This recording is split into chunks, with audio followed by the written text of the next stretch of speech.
Thanks everyone for joining us today. I'm Keith Karlsson, Marketing Campaign Specialist at ISACA.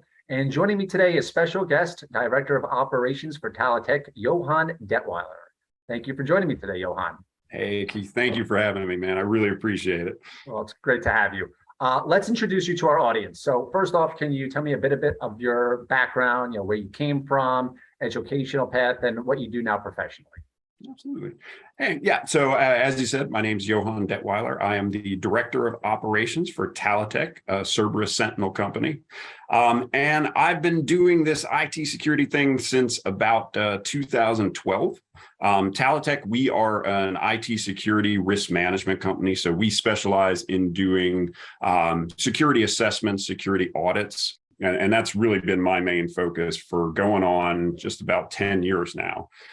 Interestingly enough, I don't have really an IT security background regarding my education. I actually went to school at this small school at the time in Orlando, Florida, called Full Sail University.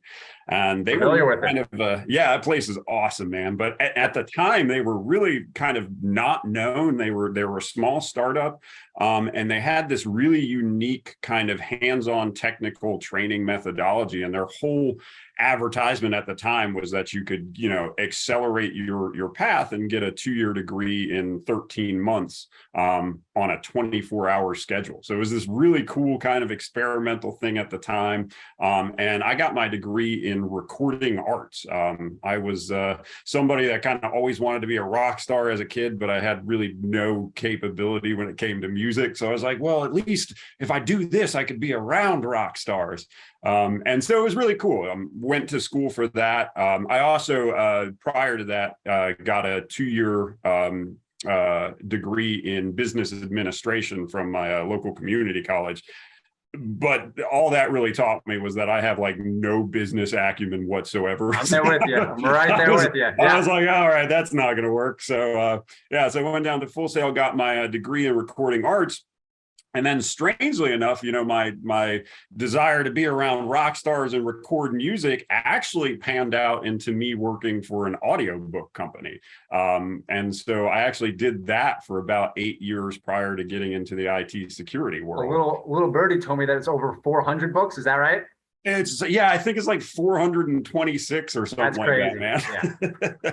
And it was cool too, because they were audiobooks that had full soundtracks and scores, and then every character was acted out by a different actor. So it was really cool. It was like a huge production, and you would do basically like a full movie Foley and sound design, and then you would write all the music and everything too. So while I didn't get to be a rock star, I did get to play with all the virtual instruments and write these really cool scores and stuff, and I got to work with the authors directly in a lot of books and things like that. So that was really a lot of fun.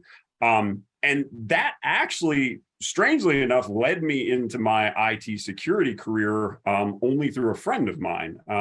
I had a friend who was at the time working a contract at the FDA, where it was a security contract where they were performing security audits.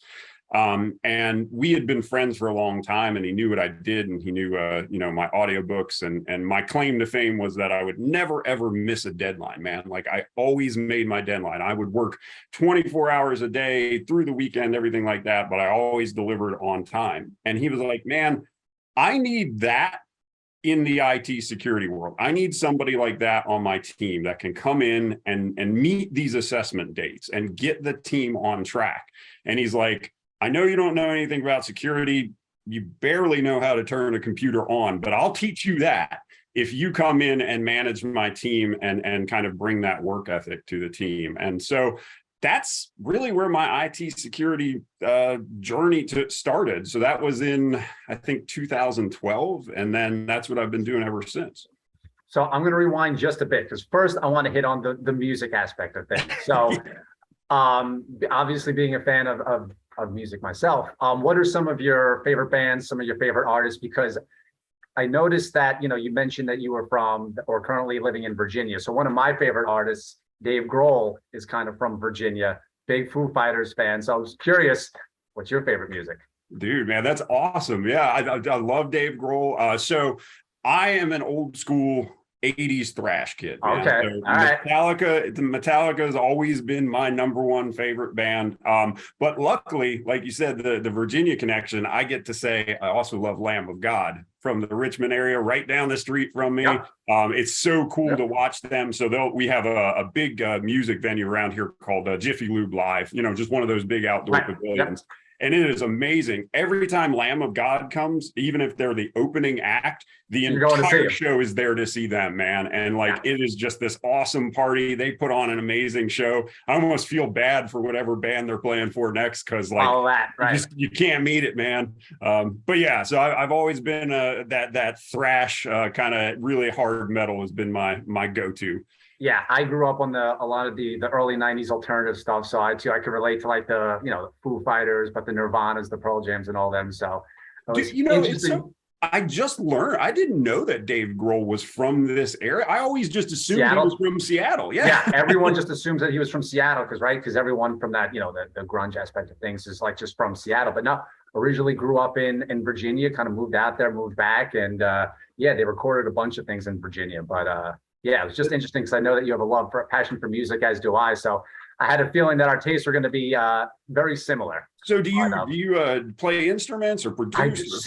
Of course, naturally I don't, but my dad does. My dad had a band when he grew up. All his friends do. So they really got me into music. He's just classic rock, 1960s rock and roll, Beatles, Beach Boys, all that stuff, Stones. Cool. So as a little kid, he got me into it. And then I kind of went out on my own and started listening to Nirvana and Pearl Jam. Wasn't quite his taste, but and kind of still following all those bands, Foo Fighters, Pearl Jam, all still to this day. So that's awesome, man. That's awesome. Yeah, I'm the same way, man.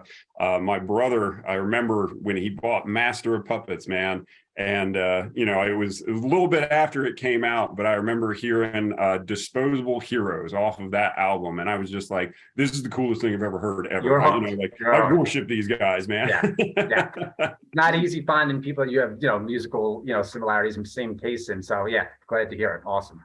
Well, and then, obviously Alice in Chains and that whole night, that was, so I was born in 83. So, like Metallica. Okay, I'm 85. So there you go, man. Yeah. So like Metallica had kind of had their heyday by the time I was really in music. So I went back and learned to love them. But man, like Pearl Jam, Alice in Chains, Soundgarden, all those bands were coming out. That was when I was listening to music, is when they obviously Nirvana. So yeah, they'll always have a special place in my heart. You still get out to a lot of shows, or you try and get them? I try to as much as possible. In your limited free time? Yeah, well, yeah, that's the thing, man. Trying to get some of that free time. And then also I don't like doing the big shows anymore. I really like going to those small venues. In this area, we have a place in Silver Spring called the Fillmore, and it is like one of those old school. It's only, I think, max capacity like 1,000 people. It's one of those ones that's like right off the main street in Silver Spring, super easy to get to. Tickets are like $35. Just like, those old school. We also had the 930 Club back in the day. That was awesome in this area. So I really like going to those shows, Yeah. I wish I could see my favorite bands in those type of venues, but I know.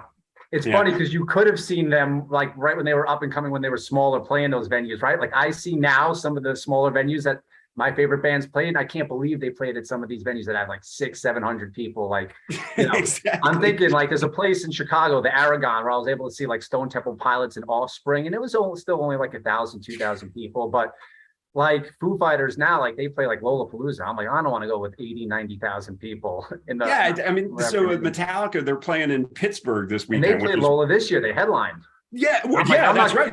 Which I didn't even know about, and then my wife was like, "Hey, man, I just listened to Metallica on the radio. They're headlining Lollapalooza." I was like, "What? That's amazing!" But they're playing in Pittsburgh this coming weekend, and that's the thing is like I was looking and they're playing the baseball stadium.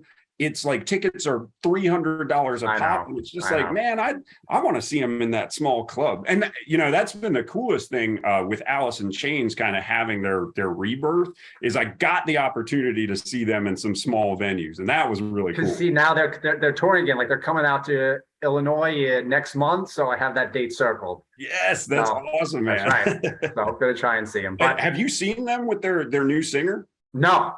Dude, he is amazing, man. Yeah, I'm looking forward to it. Not I've never likely, seen them but before, so this will be my first time. dude, you're gonna love it, man. They're incredible, and Jerry is just the man. I mean, he's so good. Looking forward to it. Okay, so just getting us back on track a little bit here. So you mentioned that your degree was in the recording arts. So that in and of itself seems like a long jump to IT, security compliance. So what made you make that jump? How did you get that start?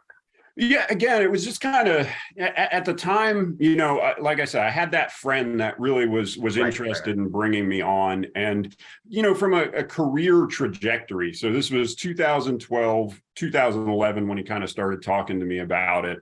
I love doing the audiobook stuff, but I just felt like there was a cap on that market. Eventually I was only going to be able to grow so far, I think. And I love them, and I still support that company. But I really felt like, looking at the upwards trajectory of IT security, I was just like, man, if I can get into this now, I think, this will be a career opportunity for as long as I want in the future. And that has definitely played out. I mean, right now, there is such a dearth of hiring good people in this industry that I'm so happy that I got involved when I did in 2012. So yeah, that was the thing is, he wanted me to come on board, but he explained to me, he's like, look, man, I'm getting you because I want you to manage the team, but you're going to have to learn this stuff. And he basically set me on a learning path. And he said, this is what I need you to do. And he laid out, I want you to get Network Plus, Security Plus, and your CISSP and your PMP. He laid those out. He said, that's going to be your easiest trajectory. And that's going to be kind of teaching you everything that you need to know. And then he would kind of sit down with me.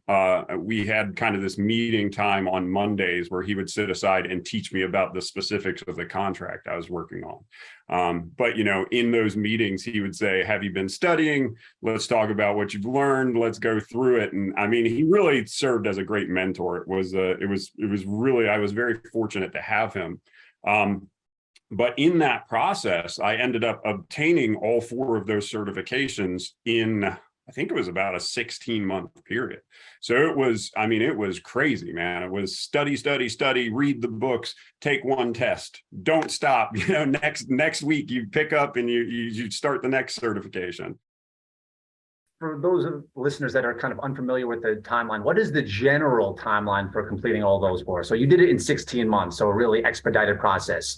What would be the normal timeline for someone that may not be able to do it in 16 months? Well, I mean, obviously everyone's different. I don't think there's a normal timeline, but I don't think it's strange for somebody studying for maybe their CISSP. That I would say probably 8 months to a year is probably, what you would take for those type of certifications, sometimes a year and a half.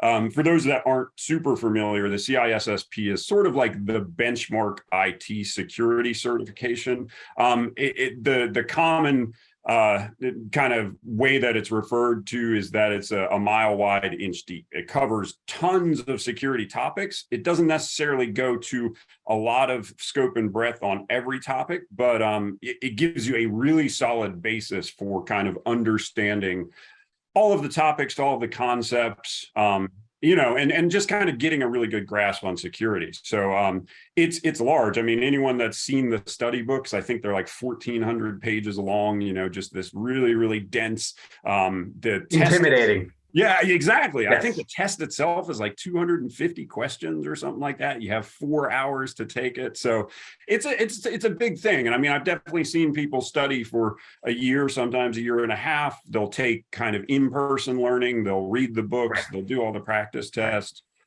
So, I don't think I'm special or anything like that. It was more just I had a guy that was really keeping me on track and saying, if you want to do this, this is what you need to do. And was that the drive to complete things in such a, an expedited fashion? Was it just wanting to get it under your belt? Was it just sheerly just drive, or was it that mentorship? Well, it was the mentorship, but it was also, I was working as I was doing it, right? So I was starting to perform security assessments within a couple months of taking over IT security. So it was wanting to understand what I was doing, right? Because I didn't want to to go in and be this totally green person and I'm performing an assessment and I'm just reading out of a book and not knowing what I was talking about. I wanted to, just like I understood how to do audiobooks, I wanted to have that understanding in security. And so, that's why I was diving into all those topics, is trying to understand, okay, when I'm testing the SC control family that's about encryption, well, what does encryption mean? Like, what is encryption? Why am I doing this? Why am I testing for a certain level of encryption versus one? And so I wanted to have that understanding. So that really drove me to wanting to read those and get that understanding. And I tell you what, the one of the kind of underlooked security certifications is that Network Plus certification, because that gave me an understanding of what a network is really, because I had been doing network stuff for my company, the audiobook company. I'd been building and controlling their network, but I didn't really understand the principles behind it. I was just kind of Googling and trying to make stuff work. But reading that really gave me an understanding of the ideas behind creating subnets, having public facing components, having security enclaves and things like that. So I think it's an overlooked certification, but it is really, really beneficial to get a good ground understanding. Yep. So where in this process did you realize that, what, IT is for me? This is a career path. This is going to be my future. Was it something that you learned over time? Was it something that you thought about initially before even getting into the field? Or did it take a few months, years to say, you know what, I'm comfortable with this. I want this to be my career. I'm happy here. I think it took a while, honestly. It took a year plus. It took me getting those certifications. One, because it was a lot of work and I didn't want to waste that, It was, but it was also, as I became kind of more knowledgeable about security, I really started to realize that I was able to help the clients that I was working with. When I was doing an assessment, assessments are obnoxious because I come in and I'm basically the bad guy. I come in, I look at your network and I'm like, this is all the things you're doing wrong. You don't really get a pat on the back for everything you're doing right. You get a list of everything that's wrong, right? And so that kind of sucks. It's like being audited by the IRS, right? No one really wants it to happen. But what I really started to see was how much that I was able to help these people, because, I looked at it as, I'm giving you a list of negative things. This is everything you did wrong. But luckily I had a few clients, especially towards that year, 18-month mark. I got this really specific client that was brand new. They were coming on, they were developing sort of an experimental type of system. And they really valued when I came in and gave them those lists of findings and those lists of faults, because it was things that they hadn't thought of or they didn't know how to do themselves. And I really started to see, what value I was bringing to them by showing them this and by having the knowledge of this is why it needs to be done this way. And that's where I really started to kind of see that this was going to be a path for me, is that I can translate this complex information and make it beneficial for my clients and really help them out. And that was kind of cool. So what would you say is the most, of all the things that you do working with all the different clients and companies, what is your favorite part of the job? And also in the same vein, the most rewarding part of the job? Explaining complex concepts to people that might not have the knowledge base to understand it. That I think is probably my biggest strength as well, because I came to security not knowing anything about computers, not really knowing anything about security. So the ability for me to kind of, work with my team of really, really technical folks. I mean, we have guys that, are some of the best developers in the world that can, basically speak in Java code, right? And they can look at an AWS architecture and get down to the minutia of where FIPS validated components are functioning properly and things like that. But one of the values that I bring is, okay, I have this really technical team. They bring me a list of findings. They bring me a list of faults. Explaining to the customer in a way that they can understand it, why it's important for them to address this. What are the potential things that could happen if they don't address it?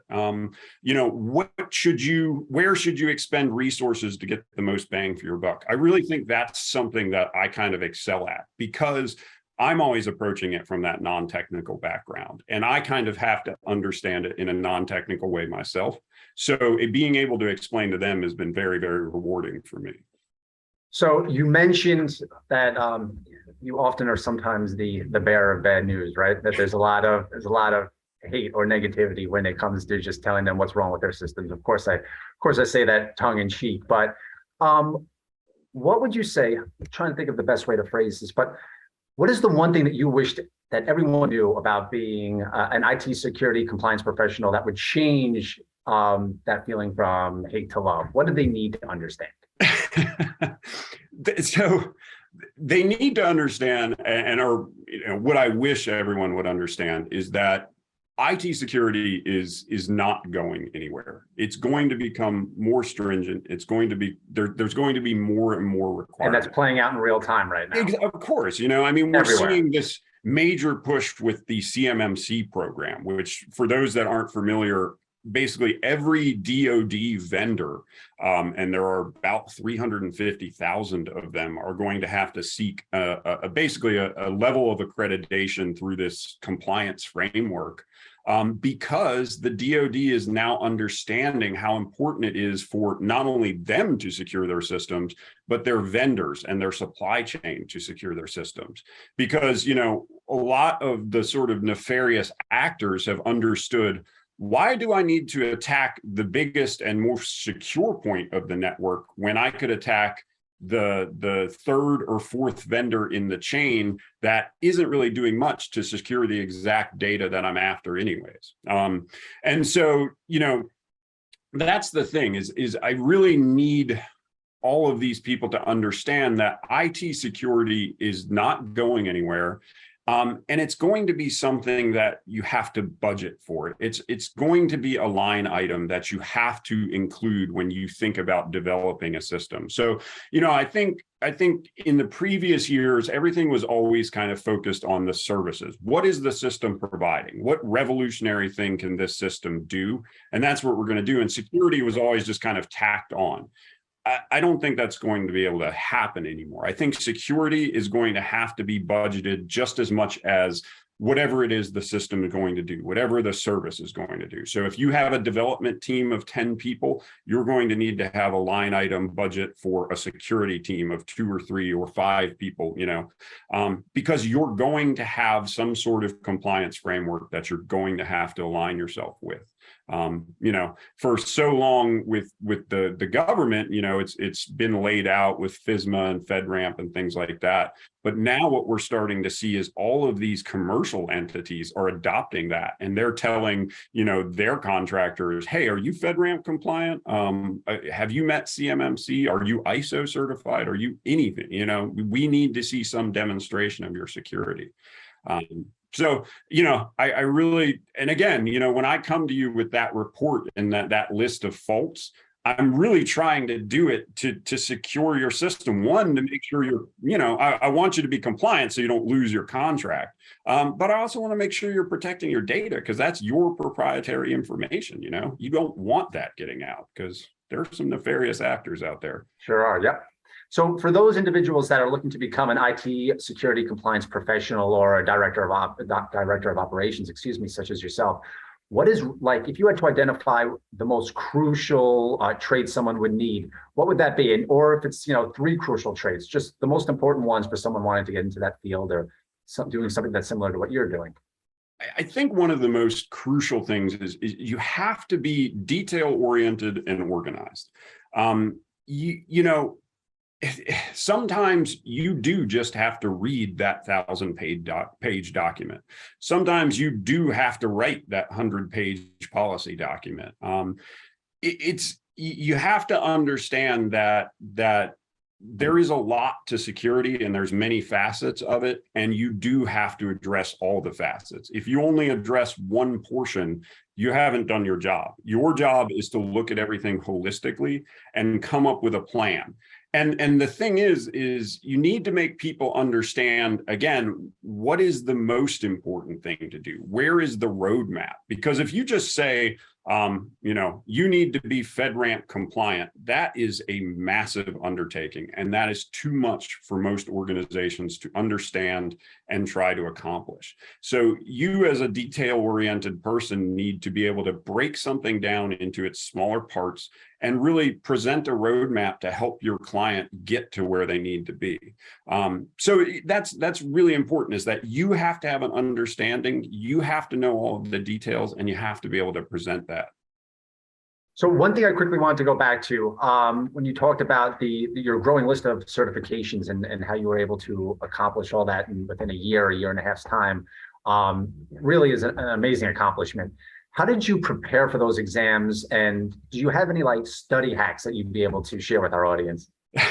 So one of the things that I have always found to be the most valuable are practice exams. I think those are just hugely underrated as a study tool. So luckily, I'm very much of a kind of self-learner. So I've always been, give me the book, I'll read it, and then I'll adjust it from there. And now I know that doesn't work for everybody. And for some people, doing the kind of in-person classes or the online lessons are the way to go. And honestly, I don't think there's... You have a preference? Well, dude, I love Udemy, man. Udemy.com is just amazing. And that's relatively new. Like, that was not around when I was getting all my base certificate. I really wish it was, because I use it to this day. Just it made life a lot easier. Oh, it's amazing. Right? Yeah. And they have tons of practice. So when I was doing practice quizzes, it was just out of a book, right? Now Udemy, you can take a practice quiz and it functions just like the real test. It will give you the 4-hour window. It will tell you have to remain at your desk, and it really simulates the taking of the test, which is awesome. But I can't stress how important those practice exams are, because every test and every institution and organization have kind of a different way of wording questions or presenting the material. So, you might be really knowledgeable in IT security, but you might not be familiar with the way that ISC squared words their questions. And so while you might know the information, you might not be familiar with how it's going to be presented and how you're going to be questioned about it. So knowing the exam by taking those practice tests and being familiar with, all right, I'm going to have to read a paragraph before every question, or, these questions are going to be more skills based. I actually have to do hands-on stuff. Knowing that before you're getting into it is such a critical thing. It helps you organize your time, helps you really prepare. And also, it's just some of the questions end up being similar to some of the questions you're going to see on the real exam. So right. Being familiar with them, it's always a great thing to have. So a couple of career path questions that I'm sure our audience would like to hear. So how have these certifications helped you along in terms of career growth? And how important do you feel that the certifications are on someone's resume?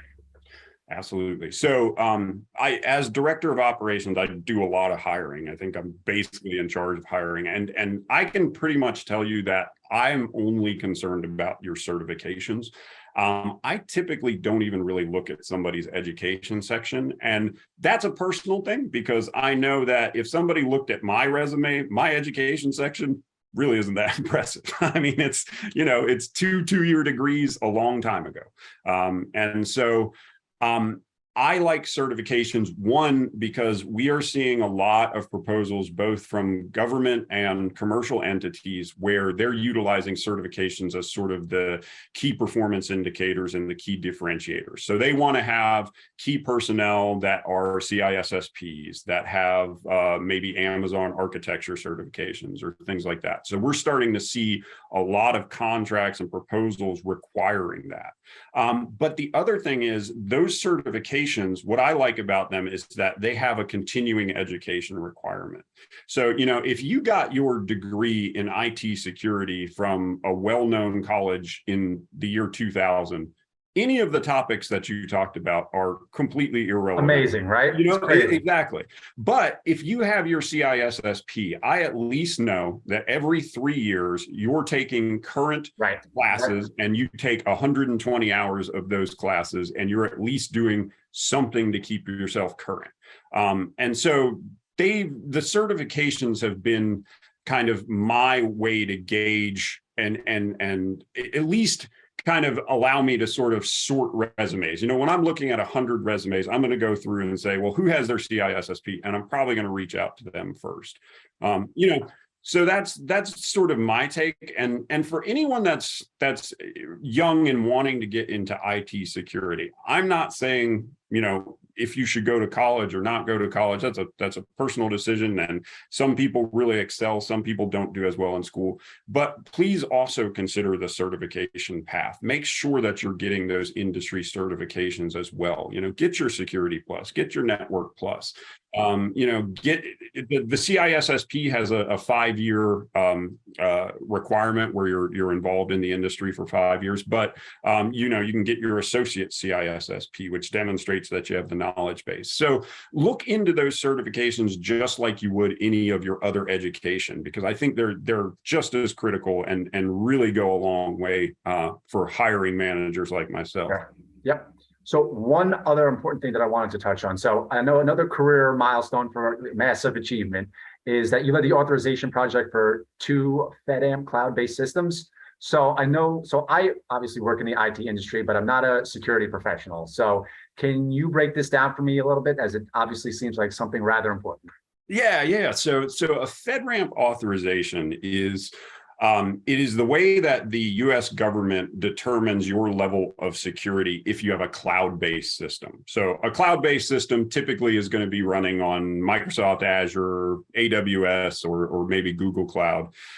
So we've had 2 systems that run on Amazon Cloud, and in order to sort of demonstrate the security so that we could start selling ourselves to government clients and meeting government proposal requirements, we had to obtain a FedRAMP authorization.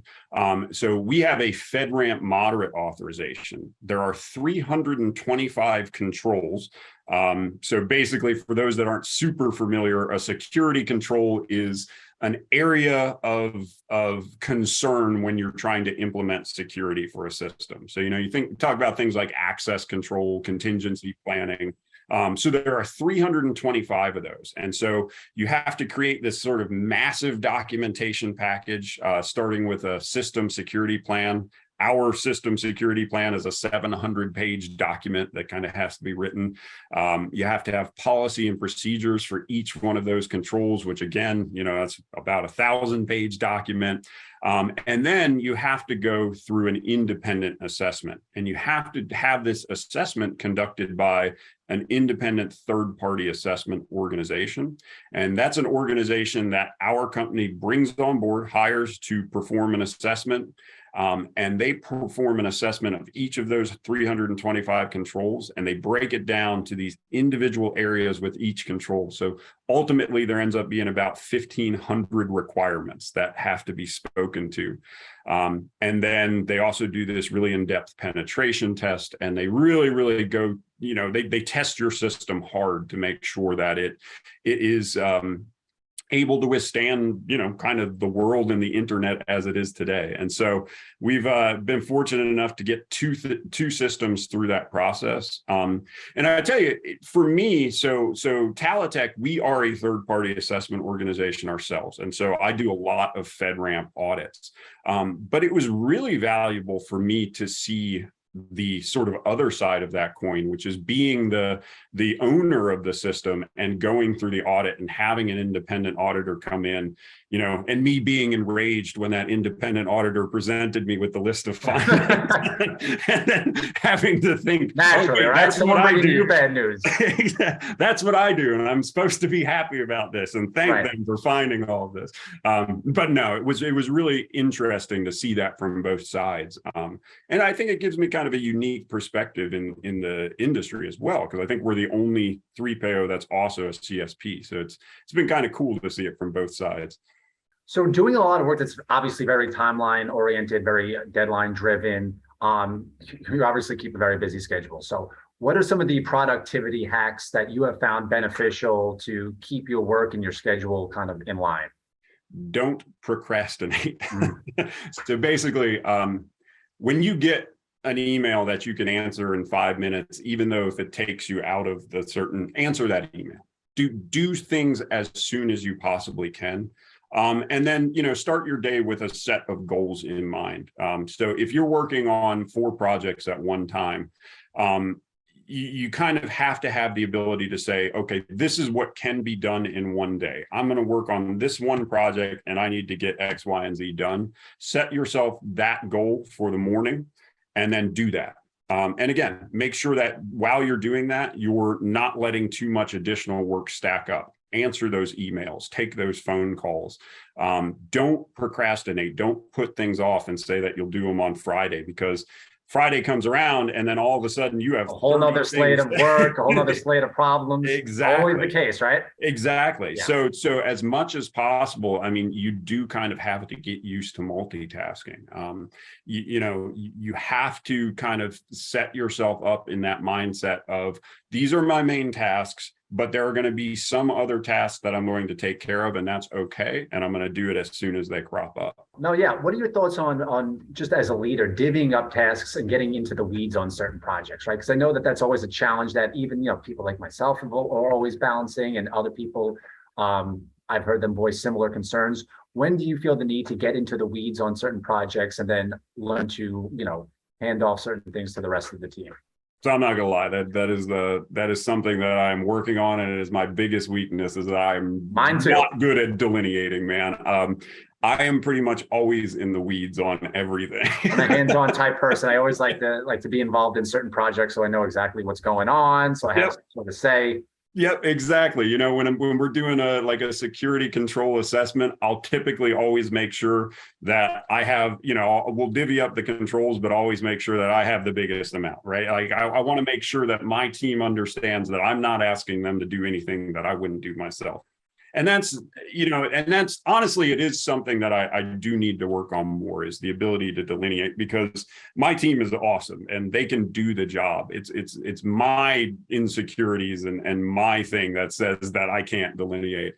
But that's the thing, is that as you sort of start working on more projects and as you grow in the IT security world, so now I'm technically a director, right? And so I'm finding myself kind of being in charge of a lot more projects, right? And so I really can't dive into the weeds on every single one of them. I do have to kind of learn to delineate, and I have. I mean, I kind of jokingly say I don't, because I still dive into the details on a lot of stuff. But you do have to kind of learn who you work well with. And sometimes there will be people that you don't work well with, but trying to understand them and figuring out the best way to work with them is very, very important. And ultimately, the other thing with IT security is there is like 50 different ways to skin a cat, man. Just because you do something one way, it's not necessarily right or wrong. And if you're still getting to the same outcome, learning to be okay with the way that other people do things and understanding it is hugely important. Thanks for watching part 1 of my conversation with Johann Dettweiler. Click on the link in the description for part 2.